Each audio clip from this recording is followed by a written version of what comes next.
Hello and welcome to Term 2 Prepping for Success Time Management 101.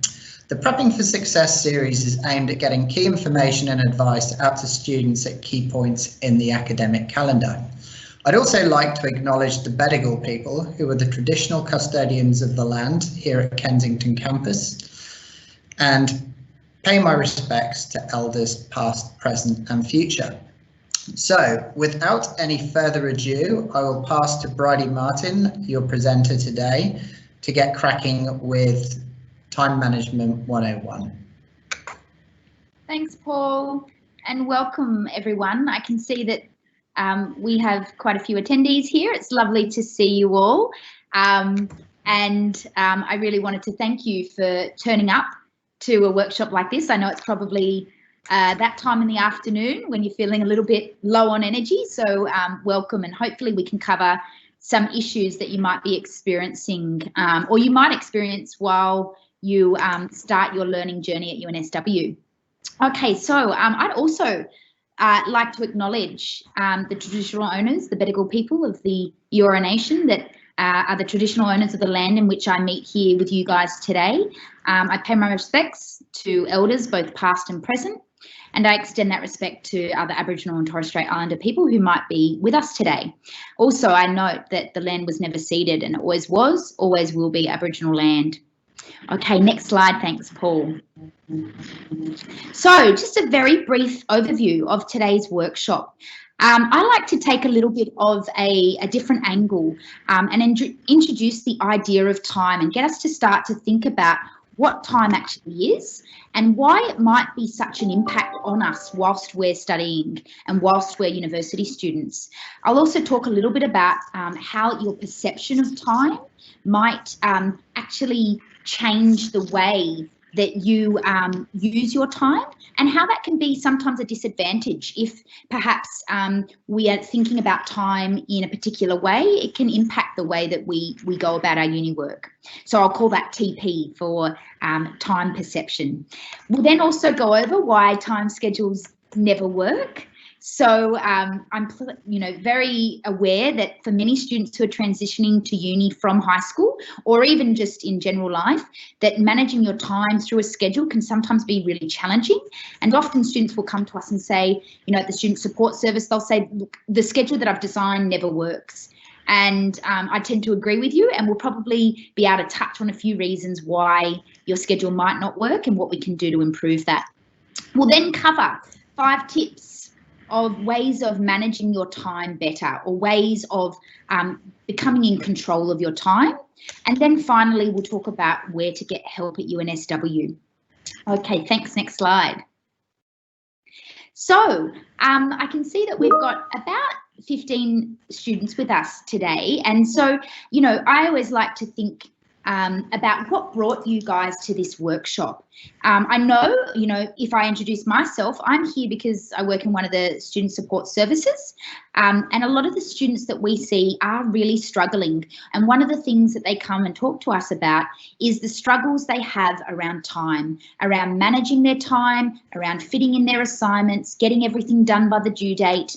And perhaps there's some old habits that they've picked up either from high school or, as I said, just general, busyness and not finding the time to really be able to focus. So I often like to think about time management not only as where is your time going, but also about managing your energy and how do we manage our energy levels better.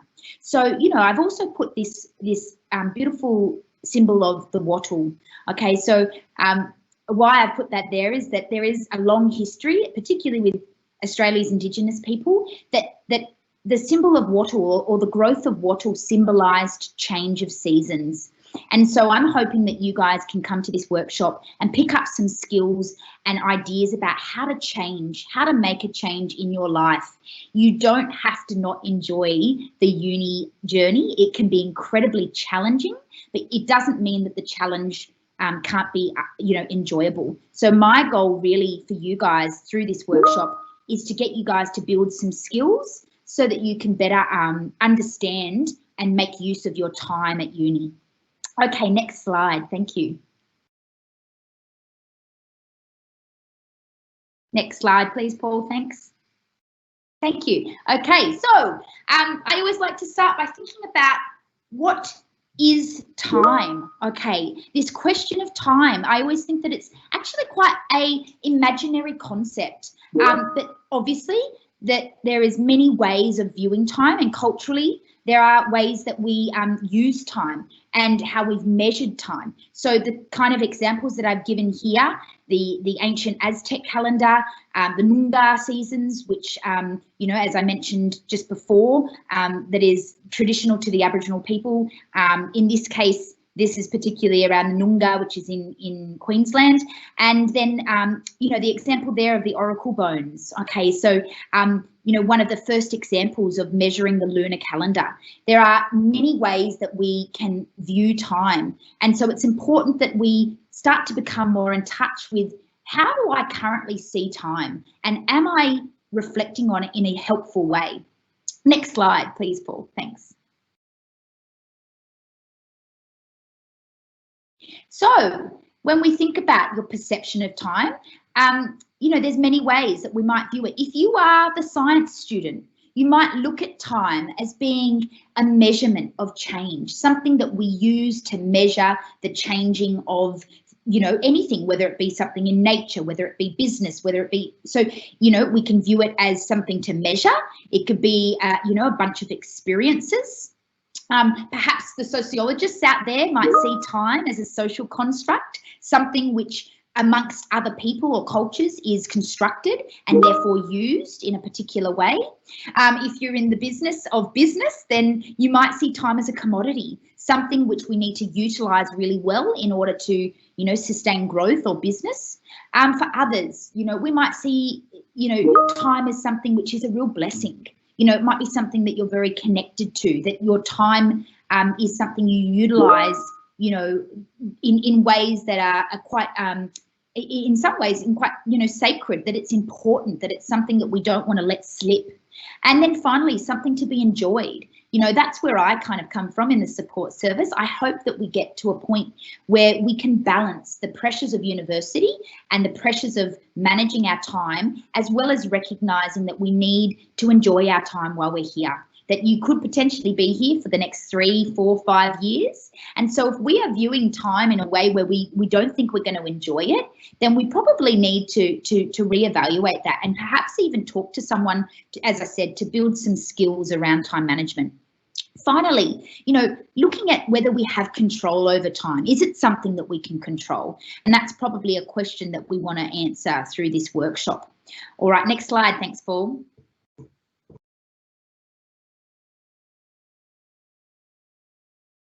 I'm getting a little bit of a delay, so my apologies.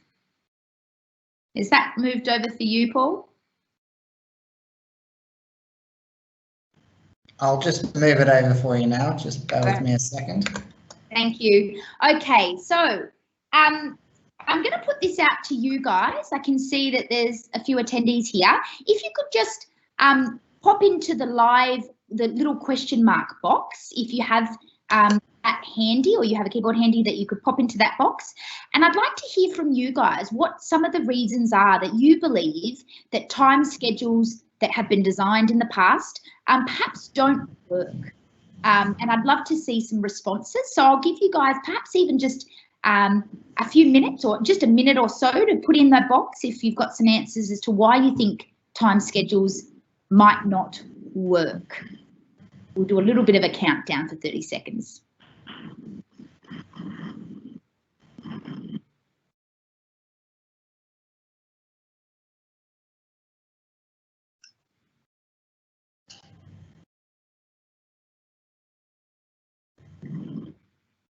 So in the meantime, I might flick to the next slide, Paul, while you're there.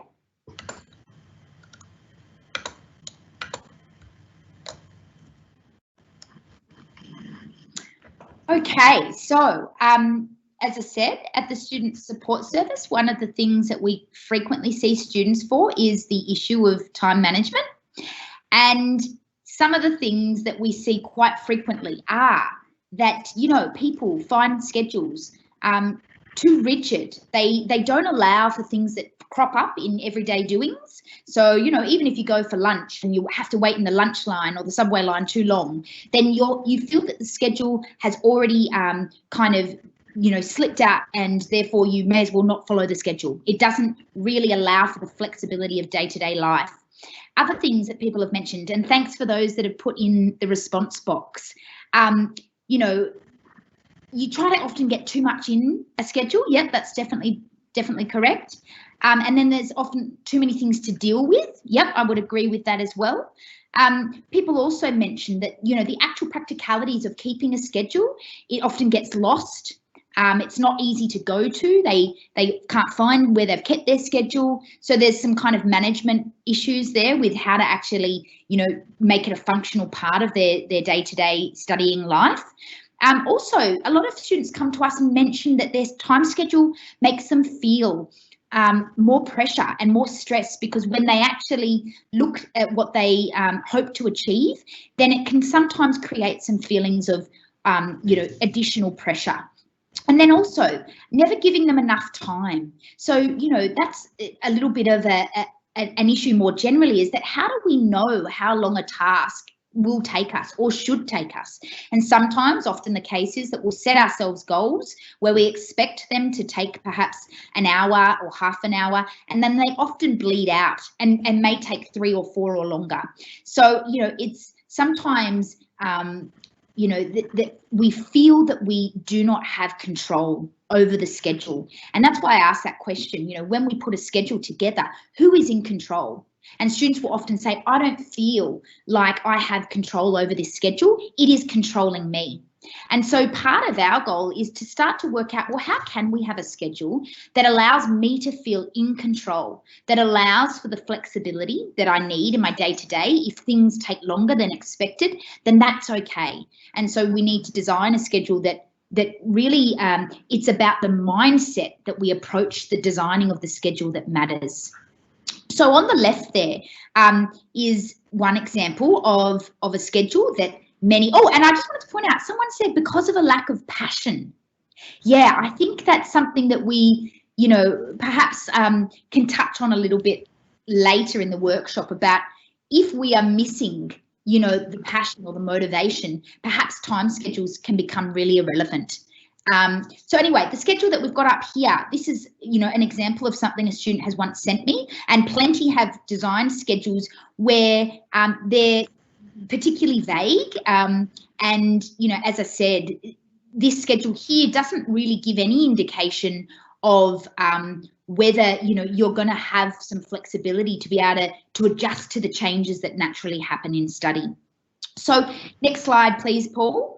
If we start to look at, you know, better ways of designing a time schedule, we might want to follow, I know plenty of you may have heard of the SMART anagram before, but it's really important that we're looking at how we're setting our goals and whether we are being specific about the goals and how we intend to achieve those goals. And so again, with a time schedule, there's often got to be space in that schedule to allow ourselves to have space to understand things that may come up that we don't necessarily you know as soon as we're studying. You know, in being productive in what we're doing, sometimes we need extra space. So you know, the schedule that I've got here is just another example where, you know, you want to have a bird's eye view over what you want the week to look like or a particular day to look like, but it doesn't need to control you. It's there to give you a sense of control and allow for flexibility. So, you know, obviously you're going to want to put in things that are what I call non-negotiables. So we might move briefly to the next slide, please, Paul. So the things that I would call non-negotiables, again, I usually, if we were here in person, I'd get you guys to call out some things that are what I would mention are non-negotiables. But often when students come to see me and I ask them that question, what is something that must be done every single day? It is a non-negotiable. They will often say, okay, well, You know, I've got to turn up to my lectures, I've got to do my tutes, you know, I've got work that I've got to attend to. And at the end of the day, that is very true. We always are going to have things that are necessities. But when we talk about non-negotiables, what I'm really talking about here is things that must be done. Regardless of whether you're conscious of it or not, they must be built into your schedule. This is all about being realistic about your time, because if we're not realistic about where time is going, then we can't design a schedule that respects the things that we need to do every day. So if you just move to the next slide for me, Paul. So the things that I suggest that are non-negotiables.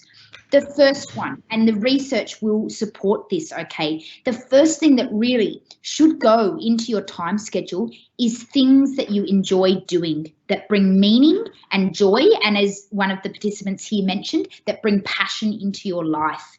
There is, you know, many ways that whilst being a university student, we can start to lose sight of all the things that matter.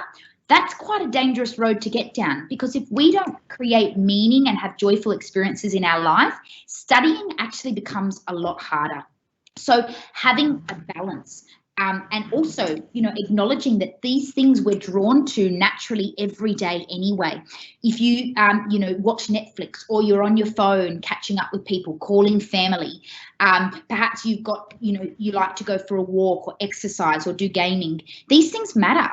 We can't pretend like we're not going to do them. It would be naive of us to have a schedule where we don't acknowledge that every day we're going to do things where we're connecting with the values and the things that we find important in our lives. So we must put them in a schedule. So it's the first thing that students often throw out the window when they're feeling stressed, is that they don't allow time to step away and have space from the work that they're doing. But I can tell you, it is actually a studying skill, or it's a thing that will help you improve your study if you manage your time well and allow for yourself to do things that you enjoy doing. It will improve your motivation, and it will also, you know, trigger a bit of that reward system that allows you to keep balance. And if you are able to set yourself reasonable goals, and we'll go, you know, touch on that in a second, but setting realistic goals that are timely, and then also having time to enjoy yourself, you will find a much healthier overall way of approaching university study and balancing your, you know, everyday life. The other thing, non-negotiable, is preparing preparing food and eating it. Okay, it sounds ridiculous, but these are things, again, non-negotiable. That's the first thing that goes out of the window when students are experiencing levels of stress or are highly, you know, feeling the pressure of perhaps in the middle of term when there's lots of things going on at once. If you are, you know, skipping meals, replacing meals with coffee or energy drinks, and also, you know, not finding time to sit down and prepare a nutritious meal, these are all going to have impacts on your capacity to focus. So it's not enough to say, oh, look, you know, it's not important. These things are hugely important, and we know this in the research, right, that maintaining a healthy balance with what we eat, how we behave, and how we, you know, our sleeping routine is incredibly important for healthy study. So that brings me to the next one, you know, consistent sleep. This has to be in your schedule, and it's not so much about how much sleep you're getting, although it is important to have you know, a fair amount of sleep each night, but it's really about having a consistent pattern of sleep. So, you know, having a time where you are winding down, putting yourself into bed each night and preparing your body for sleep. So what you're allowing yourself to do is to reduce some of those chemicals in the body that keep us alert. Preparing your body for sleep is allowing your body to wind down, to reduce those levels of those hormones, and getting your body prepared to fall asleep. So again, university students, we are in an epidemic where students are not sleeping at all, or you know, missing sleep, or perhaps you know, skipping sleep, napping heavily. You know, I've often had students come to me in the support service and mention that they've fallen asleep in tutorials, or had other students who've been asleep in their lectures and tutorials. And to me, this is a really serious issue that we're going to have to start to overcome. We're going to have to start to value our sleep more. I also had a student once come to me and say that there was just no way that they were going to be able to fit their sleep into the schedule to, you know, increase the amount of sleep they were able to get. And the reason that they gave was that because their partner came home at a particular time at night, they were really going to value the time that they shared with their partner, and therefore they felt that it was important to stay up and spend time with their partner. And so this is where your values come into your decision making about time management. If you have things that you acknowledge that are valuable and important to you and give meaning to your life, they are always going to trump other things such as sleep or preparing a meal or sitting down with family and eating. Right? So our values very much determine how we use our time. So when we think about how to come up with a realistic time schedule, we need to make sure we're thinking about our values, because our values will always guide our decisions. And at university, you'll never be more time poor. And the pulls and pushes of what you have to do, you know, throughout busy periods in university are going to sometimes pull you away from those values. So, you know, part of designing your life and designing your time is to be in touch with those values and constantly have a way of reminding yourself of what is important. So that brings us to the 5 tips of success. That's the next slide. Thanks, Paul. So, the first point, setting meaningful goals that are based on your values. We've kind of just covered that. But when people start, you know, suggest what is a meaningful goal, that also entails really sitting down and looking at your work and engaging that other skill. So time management is one skill, but that other skill called prioritizing, it's a skill that we learn. And by sitting down and working out which of the tasks that I have to do is the most meaningful for today, and then also working out perhaps if your deadline of when it's due is not getting you started on a task, perhaps finding ways of, you know, working out or prioritizing which of the tasks is the most meaningful to you.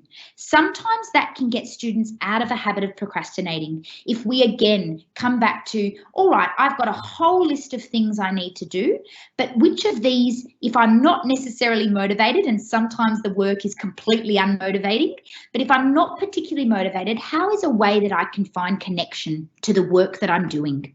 And then setting meaningful goals that you know that you can achieve based on the time that you have. So that brings us to point 2. We need to get into a habit of learning how to identify what can be achieved in one day and what we simply can't achieve.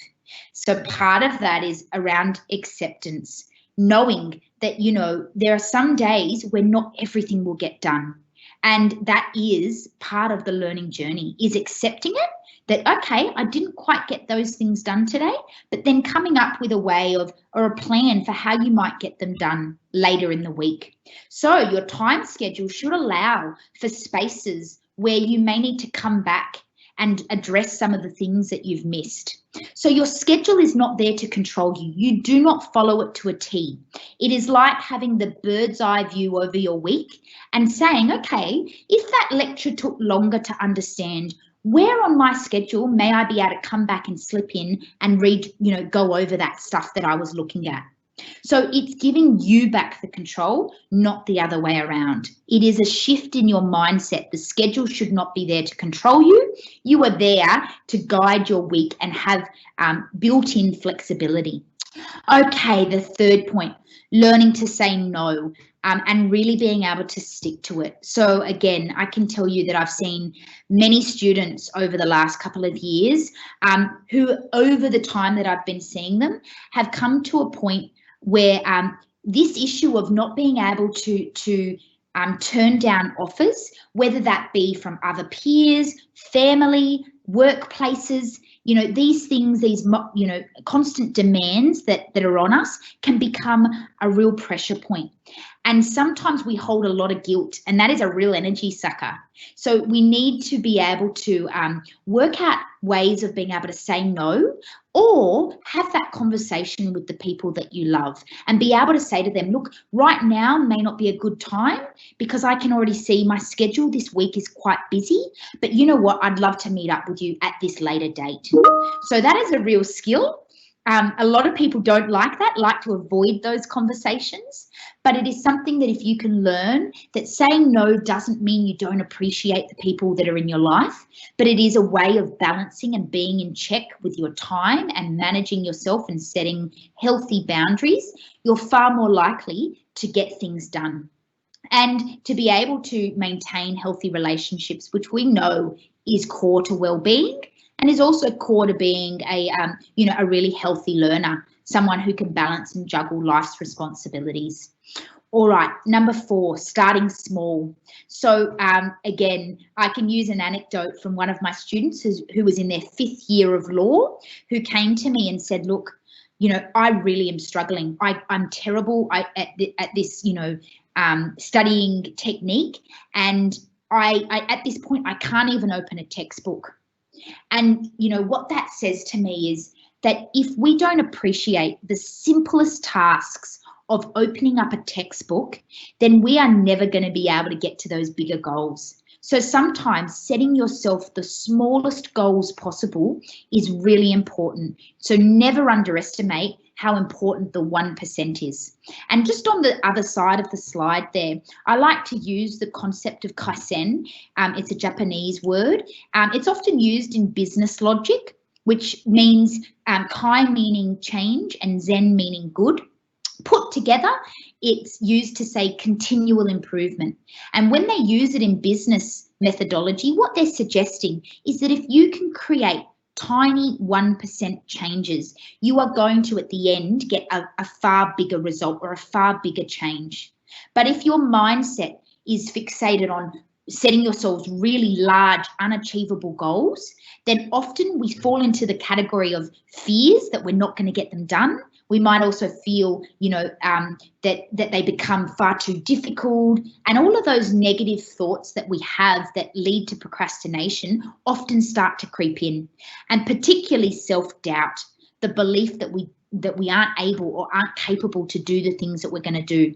So when we set non-achievable goals, all of those negative thoughts start to creep in and they consume our energy. So we start to spend more time managing our emotional or the emotional labor of getting university work done rather than the actual work. So it can be a real time sucker if we're not setting achievable goals. And so how do we do that? Well, we need to start small. We need to be able to set really small goals that we know we can achieve in the time that we have. Again, students will come to us and they'll set a time schedule where they put an hour down to do a lecture.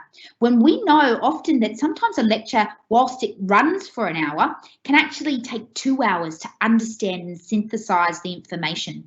So setting an hour really isn't realistic, right? So what do? If we simply do not have the time in our week, then we need to have some, well, that first skill, acceptance. Yeah, to say, okay, I may not be able to get these tasks done. So what am I going to do about it? Am I going to just say, no, sorry, too hard, can't do it? Am I going to put together a new plan that acknowledges that, okay, maybe I can't achieve everything, but there are some things that I can achieve. And so setting, you know, perhaps tasks that are based on maybe an hour or 2 hours max, that is a far more better way of approaching your time rather than saying, oh, I'm going to spend 8 hours studying today. No, set small goals and set them in a smaller time chunks is a far better approach. And then finally, that last point about seeking help early. So, you know, there are a number of services at the university that are really here to help you. Time management can be something, it is a skill, first of all, we need to learn it, and we often don't learn it at high school, but time management is a metacognitive skill that will allow us to become better at managing all the multiple things that get in the way, and life does get in the way sometimes, and university study, as I said earlier, can become really challenging. But if we get in control of how we're managing things, it can become a lot easier. So I might get you to flick to the next slide, Paul. But as I said, there are a number of services available. The one that I want to flag with you, obviously, is the Student Support Service. We have both domestic and international advisors that can really work with you. And the benefit of this service is that they often have longer appointments where we can talk about these issues in more depth. And also they can do what we call case manage, which means if you think that you need a little bit more consistent help over perhaps every couple of weeks, you want to check in with someone about your plan for the term or what you want to do to manage your workload, then come and see us and talk to us. And again, we acknowledge there are things going on in your life that may make university really difficult. And so we cover a lot of those issues with you. So whether it be family issues with a supervisor, or perhaps you're just not really sure where to go, then definitely come and see us. Okay, the other services there, CAPS. If you feel that university is becoming or getting to a point where you're no longer able to cope, then please, there is a counselling and psychological service called Psychological and Wellness now. It's a new name, but that team is there to support you if you are feeling like things are getting beyond the level that you're able to cope, and they can talk to you. There's clinical psychologists as well as counsellors that can assist you if things are becoming too overwhelming. Okay, the other services, there's a peer mentoring service which allows you to connect with other university students, and there's also a live chat service which will offer opportunities for you to talk to other students about any of the problems that you might be having. There's also the Nucleus Hub, which you may have already visited in terms of your enrolment. If you are not sure where to go, sometimes turning up there and asking some questions, they may be able to point you in the right direction. We've also got the Learning and Skills team, or the Learning and Career Hub. They also provide really targeted support around your academic work. So if you're having problems with an essay or referencing or these, new kinds of ways of doing academic work, they are really a fantastic resource. You can book one-on-one appointments with them as well, similar to our service, and you can talk through some of the issues that you might be having with your work.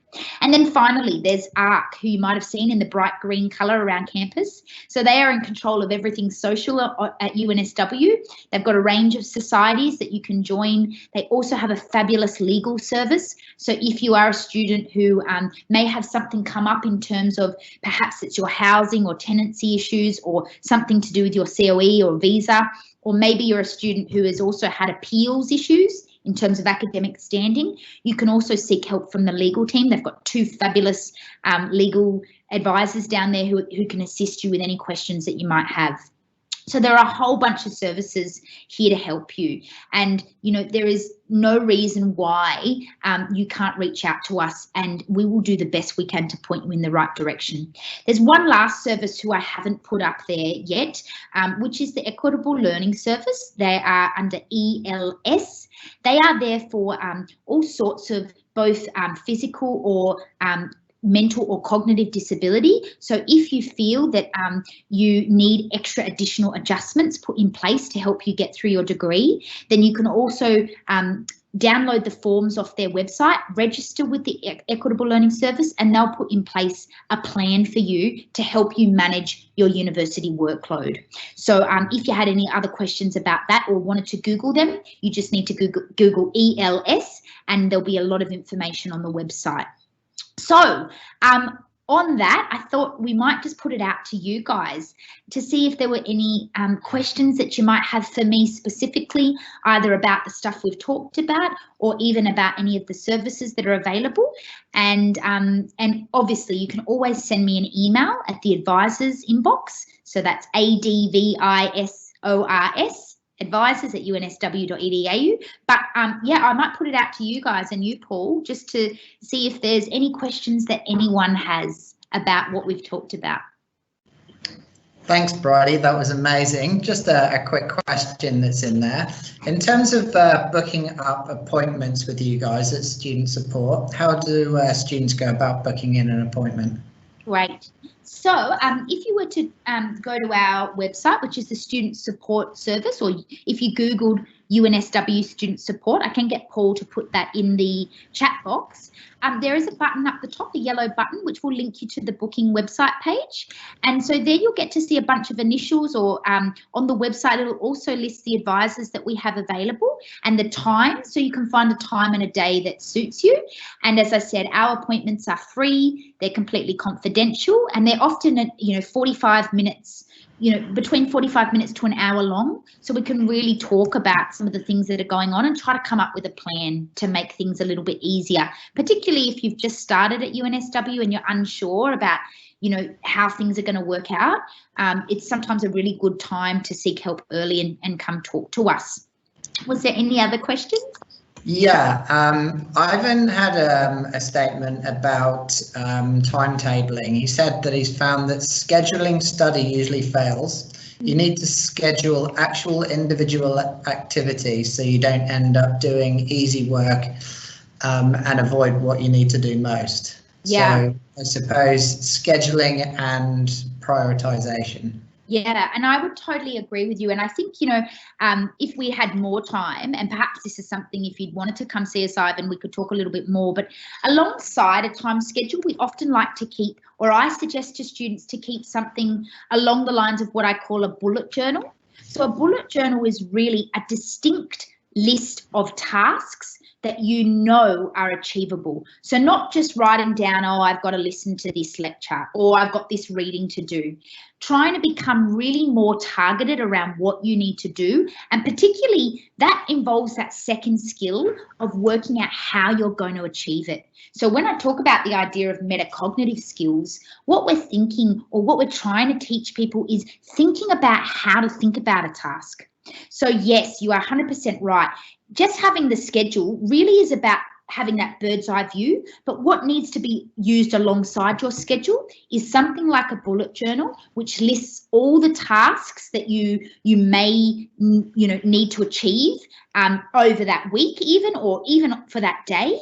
And then often what I find is, realistically, we may be able to get one or two of those done. So having that next skill of prioritizing, which of those tasks can I achieve, and for today, which may not get done. So using that in tandem with a schedule to say, oh, okay, well, I'm meeting my, I've scheduled in time at 5 o'clock or before dinner or after dinner, where I know I'm going to sit down and study, and I'm going to do 2 hours. What on my list is the most important 2 tasks that I know is achievable in that 2 hours? So yes, we need to be more specific about what is the tasks that are involved, and that does take time. So even in the schedule, it's a smart idea to have a period where we know we're going to do a bit of planning. Again, I like to use the 3 Ps. Students often jump wildly between procrastinating and being really productive, and they boom and bust between these 2 problems, being like really focused and not doing anything. And we need to think about the middle P, which is being proactive. That means sitting down, looking at what is being asked of you, and there may be a lot of things, but sitting down and writing out, okay, what of these is important and how am I going to get it done? And that task is called breaking it down into smaller tasks. And then you're far more likely to know what of those you can achieve, and look at your time schedule and say, when may I have some idea of when I'm going to do that? We have to set ourselves goals. It doesn't mean we're going to reach them, but if we don't have some idea, we are going to lose a sense of control. And as I mentioned, that is where those doubts creep in, and those negative self-thoughts, which can often lead to things like anxiety and depression and other mental health. So it's important that we're setting achievable tasks. Yep, thanks, Ivan. That's a really good point. Is there any other things, Paul? Yeah, just a quick one again from our friend Ivan.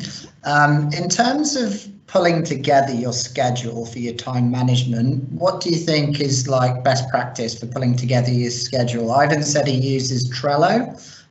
Some students may go old school with pen and paper. Some others may kind of use their computer. What do you think is like the best one to utilize? Yeah, thank you. I think that's a pretty an important point. You are, or we all are, well, one, we're human beings, right? We live in a world which is very demanding, and we need to be able to be flexible and adaptable to the things that are going on. So some of the problems that I think we have with certain technologies, such as, calendars in our phone, or, not only is this a really bad procrastination tool, but, some of these things they seem to be flexible, but they are not really. They sometimes a deterrent for actually getting into the thick of focusing on what we need to do. So I can't stress enough the value in the old paper and pen, because not only is it, I suppose, something you can write down things quickly, chuck it away if it's not relevant anymore. We don't want to get into a stage where we're collecting, we start to collect our problems in a way, but paper and pen is a really flexible tool, and it allows you to go through things and tick them off and check things off really easily. There's no complication. You don't need to rely on your battery. You don't need to rely on other people or anything else, really. It's, so I tend to always be carrying around a notepad and pen. And again, when I get students to come see me in the service, I do ask them to design your old school table, only because, again, we're asking for a shift in the way we're viewing that schedule. It's not there to control you, but it is there to keep up on your wall, to give yourself, a brief structure for your week. And then it's with that we can start to build in responsibility. And as I said, those non-negotiables should really be in there, and a constant reminder of what's really important, because we lose sight of that. So having something written down up on your wall, and then carrying around something far more flexible like a notepad, or if you have a little notes thing in your phone, that can sometimes be useful. Some of the other technologies I'm not that familiar with. I know there are some students that there is one, I'm just trying to think of the name of it, that is an organisational tool. Again, it depends where you're at in your learning journey. I think we need to start at the beginning sometimes, and, one, have the conversation, but two, perhaps, as I say, start with writing things down. There is something, and I think there is some research around this too, there's something really wonderful about using a paper and pen to note things down that allows the information and the meaning to really sink in. But yeah, Trello, I'll have to give that a look. It sounds interesting. Great. Any other questions? Yeah, so if a student is like going off track and they're finding that time management is not working, what are the steps, I suppose, to get things back on track? Sorry, could you say that again? I just missed half of that. So if things are not working out and time management isn't working for you and you're a student, how do you kind of get things back on track so everything's working again? Yeah, okay, so that's a really good question.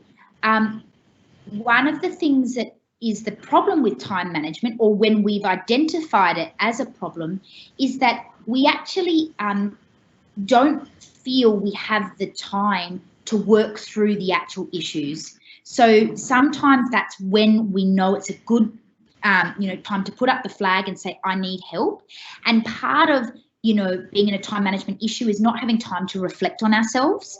And so sometimes it helps to talk to someone, whether that be a professional or whether it be just a friend, a family member, or someone else that you're studying with. It's really important. It is not, something that we should be shy about. We need to start talking to other people, and it's a helpful way of reflecting on what am I doing well, and where am I probably being not so realistic, and then what can I do to change it. So I always think, yes, step one is talk to somebody. And then once we, start to identify what's some of perhaps the underlying causes of what, maybe something around procrastinating, or maybe an issue around avoidance. These are two different things, yeah, but the solutions to them can be quite different. Procrastination is a simple thing. Let's take away what are we procrastinating with.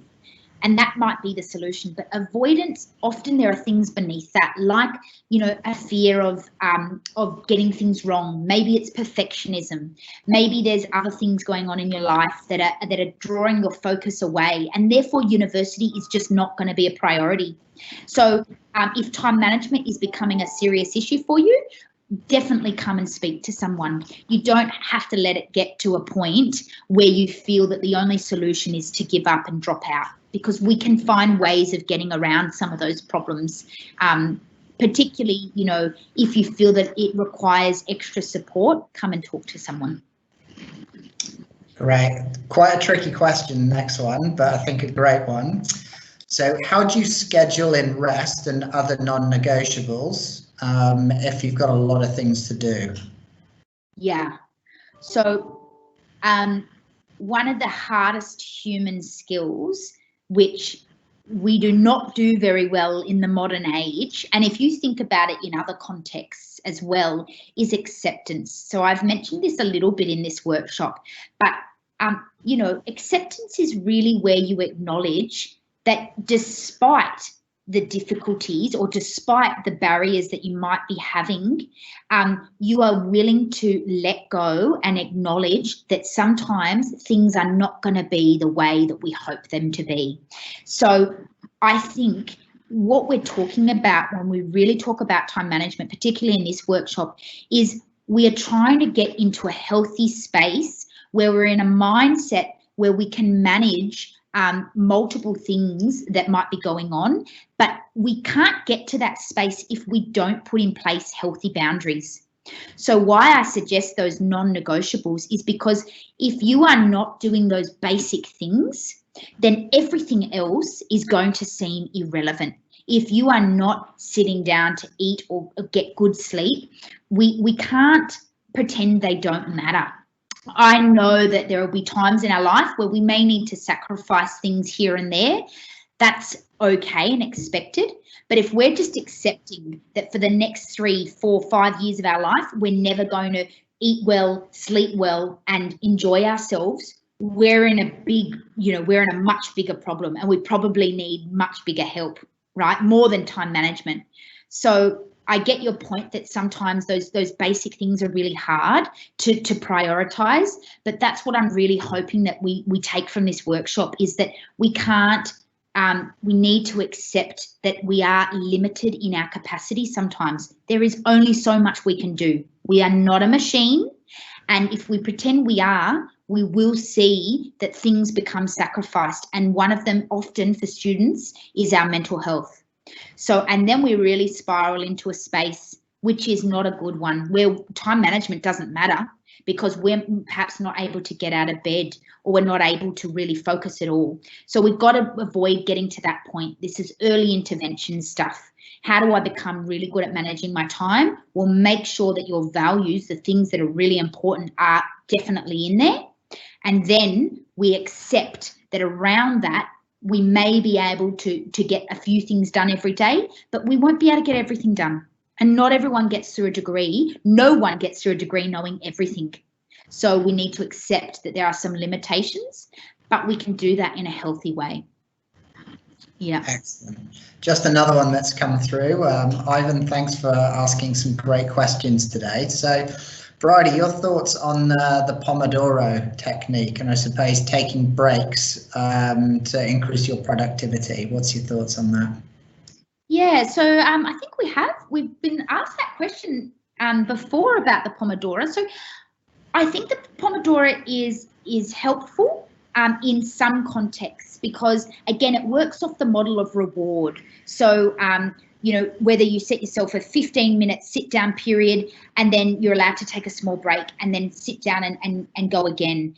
I think perhaps what the Pomodoro technique misses is some of those, you know, I think real issues around the acceptance of, can I actually get tasks done, and the distraction problem that we currently, you know, the world that we live in is full of distractions. So I think it's useful in some contexts, but not all contexts, because sometimes we do get into a flow, and you know, that's the ideal space where we want to be feeling like what we're doing really matters and is meaningful. So those techniques, you know, if we are not finding the task meaningful, they're not going to help, right? They're there to help you, I suppose, juggle your time, but they're not going to allow you to feel motivated necessarily. So again, coming back to, how do I sit down and find meaning in the work that I'm doing? That should come first before the kind of reward response types of techniques. And sometimes, yeah, you might be doing something terribly boring and you can't find the connection to why it's meaningful. Well, that's then the problem. Not your time, but that you're not understanding or you're not sure about the content. So reaching out for help, and one of your best resources really is the faculty, to say, if there's some work that you're doing that you can't synthesize why it's important, perhaps you need to reach out to them and ask them and say, look, I'm studying this stuff. I can see that it links in here and there, but for these reasons, X, Y, and Z, I'm not really sure. Can you please advise me? Or perhaps using other things like YouTube, other books, content outside of the course content can actually be really helpful for getting a grasp of a content of an issue, and then coming back to the work and going, well, now that I have a bit more of an understanding, maybe now it's more meaningful. So motivation doesn't come, it's not innate. We actually have to find motivation. And where we find motivation is when tasks are meaningful. So coming back to the Pomodoro, yes, it's useful, but it doesn't, trigger motivation. Like some people think, if I set myself tiny windows to do work, I'll feel more motivated. Yes, sometimes, but other times I think it's far better to sit down and really look at what you're doing and why. Ask yourself, why am I doing it? Yeah. Anything Excellent. else? Yeah, I think we've got time for just a couple more questions. So in terms of concentration and focus, how do you, I suppose, go about building up your concentration and focus over time? Yeah. So I think, there's a lovely book called Mindful Learning, which I suppose touches on that question of how do I get into a space where I can actually focus. So again, it will come back a little bit to those metacognitive skills that I was talking about, where we're learning, or learning how to learn. And so learning how to create a space for you where you feel that you can focus is really difficult to do in the world that we live in. But the skills that I've talked about in this workshop, such as breaking tasks down, setting clear priorities that are based on the time that you have, they are all ways of creating a space for you where cognitively, where you're thinking about your tasks in a way where you're allowed to focus on them. If you're not really sure how to start a task, that can be a huge barrier to focus and concentration on the actual task. So if you think about it in that way, where how do I get to such a point where I'm so prepared to start that task that there's no way that I can avoid it. So again, I think the goal here is spending a lot of time looking over what it is that you're doing, why you're doing it, and then coming up with a task list of how you might achieve it. Not actually go in and start working on it, but working around it, being proactive about what it would take to get the task done. That is a skill. We get better at it the more we practice it. The research says the more that students put in place metacognitive skill learning, like time management, self-management, reflection, the better they become throughout the degree, the easier it gets, the more motivated we become. And so it works in a positive upward cycle. Okay, so again, thinking about how can I create a space where I really can focus. There are other things too, right? Like being, practicing things like meditation or things which, again, this comes back to doing things you enjoy. I'm not just saying it because I want you to love your life, but when you do things that are process driven, not outcome driven, that's where you get into a space of focus. So like reading a good book, no one picks up a good book and says, oh, I'm going to read this book because the outcome is that I've got to finish it. No, we go into reading a book because the process of reading it, falling in love with the story, the characters, is what drives us to sit down and focus and get really in depth and get curious about what the book is telling us. Yeah. But with university work, we often get driven by the outcomes. What are the grades? What are they asking us? And so it's very hard to be able to fall into the space of focus. So again, perhaps one of the ways to think about this is focusing on the process of doing it, of what it is that you can get from this in and of itself. What is the value in learning what you're learning in and of itself, not the outcomes that we're going to get from it. So I think when we're so much more in touch with that kind of mindset about the process of doing our work and the reasons behind it, we're far more likely to feel motivated, and we're going to get into a space where we can focus. I hope that somewhat answers that question. But again, things like meditation and other mindful activities can also prepare, lower our I suppose, I can't think of any other word, but our energy, bring our energy into focus is what we're trying to do. But doing things you enjoy in life will bring you much more balance, and then you will feel able to, sit down and spend an hour doing things. But if you're someone who is very self-sacrificing, it's very hard. It's very hard. And yeah, as I said, uni is a hard time, never more time poor, and there's never more ever-ending task. You can always do more reading. So setting healthy boundaries is really important. Okay, last question, or any other questions from anybody? I think that was the last question for today, Bridie. So I'd like to really thank you. I've learned a great deal from today's workshop. That was very, very insightful. And yeah, thank you for answering all of those great questions. Also like to thank everyone, all the attendees, for attending today. Feel free to attend some of the other Prepping for Success workshops that are going on both in O Week and weeks 1 to 5. I know everybody kind of hates filling in evaluations, but I'll definitely send one over, and it makes a big difference to us to get your insight into how we can make things better for next time round. But otherwise, that will close today, and thanks again to Bridie. Fantastic job. No, my pleasure. Thanks, guys. And again, we're at the Student Support Service, the ground floor of the John Goodsall building. I'd love to see you guys and talk to you a little bit more about any of the questions that you might have, or, get you back on track. Thanks. Thanks, Paul. Thank you. Bye-bye. Bye.